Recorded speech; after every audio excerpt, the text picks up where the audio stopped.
denied the state of California's request to stop Trump from using the California National Guard to keep the peace and keep order during these protests. CNN's Elena Treen is at Fort Bragg, North Carolina, where President Trump is speaking. And Elena, that's a big development, the judge denying California's request.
Donald Trump is vowing to keep troops in Los Angeles until there is no danger as protests look set to enter their fifth day. An additional 700 Marines will arrive in the city in an attempt to subdue the protests on immigration raids. Mayel Gonzalez reports. It's relatively calm here on the streets of downtown Los Angeles. The crowds that we saw over the last few days gathered around this detention center now disperse. However, what we have seen is continued presence of law enforcement, Los Angeles Police Department blocking certain intersections of this area. And then, as you can see behind us, the National Guard is standing by outside of the federal detention center. Eyes out of LA! Another standoff in Los Angeles during the fourth day of demonstrations in response to immigration raids across the area. Law enforcement agents throwing flashbangs and firing rubber bullets at a crowd of protesters in the downtown area.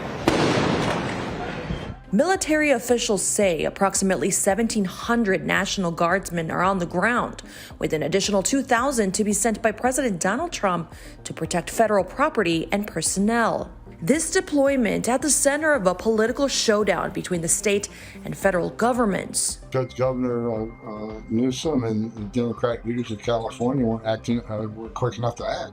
I think President Trump did exactly the right thing. California Governor Gavin Newsom declaring the call-up of the troops unconstitutional and is now suing the Trump administration. With this order, Trump and Hegseth ignored law enforcement's expertise and guidance and trampled over our state's, California's, sovereignty. And now more reinforcement could be on the way. The U.S. Northern Command activating about 700 Marines.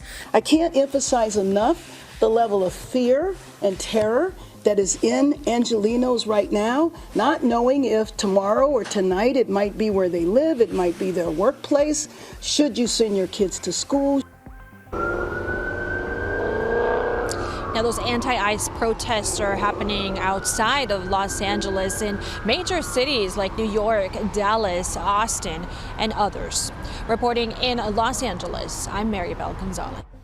So as we just heard there, tensions have eased somewhat. This is after a very volatile day on the fourth day of these protests in LA. You can see there a live shot of the National Guard standing idle in the streets there. Certainly they've got a fairly large presence.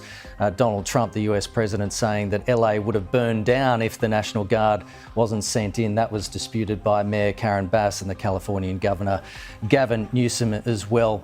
So that's a live shot of LA at the moment. Certainly we're not getting too much information from that particular shot about Tensions on the street right now, but we'll certainly keep across the latest out of Los Angeles for you throughout the morning.